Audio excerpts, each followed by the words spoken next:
How has being a father changed your life? It's the only thing I ever knew I wanted to do. Really? Yep. 8 years old, man. I remember meeting my dad when he introduced me to his friend. Is that when you started practicing? No, I didn't start practicing until later. A few years later, started practicing. But at 8 years old, I remember my dad was a big sirs and ma'ams and please and thank you, man, especially on the sirs and ma'ams.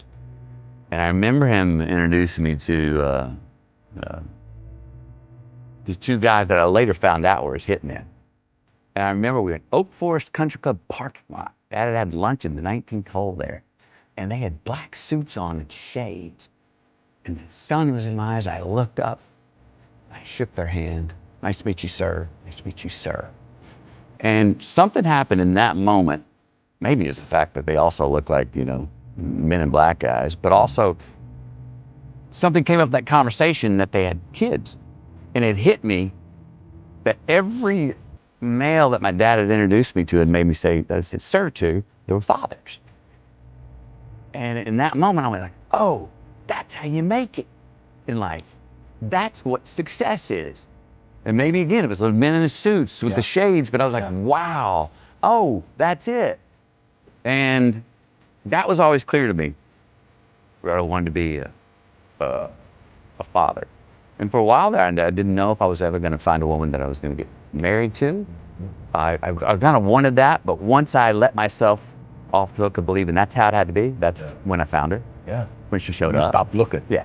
Yeah. And so became one, and our greatest, my feeling is what would be my most honorable export. 3 confident children go off and have a character and know who they are, know who they're not. They're confident, considerate, and they can go chase down and know what they love to do and do that for themselves.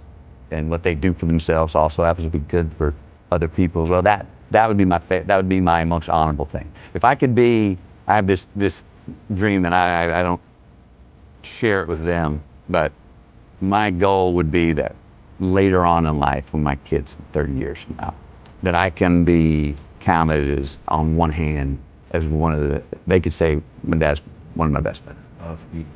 That I could just, I don't have to be the first one, be the second or the third. On the hand. On the hand. That would be, Yeah. because I think it's the living form of immortality. Become a father, you're immortal. Become a parent, you are immortal. It's going on. There's so many lessons that I realize that I'm not going to figure out in this life, but they may come to fruition by my eldest son's great-great-grandchildren. Yeah. And I will be an author of that. That sense of immortality in fatherhood is something that I'm really honored.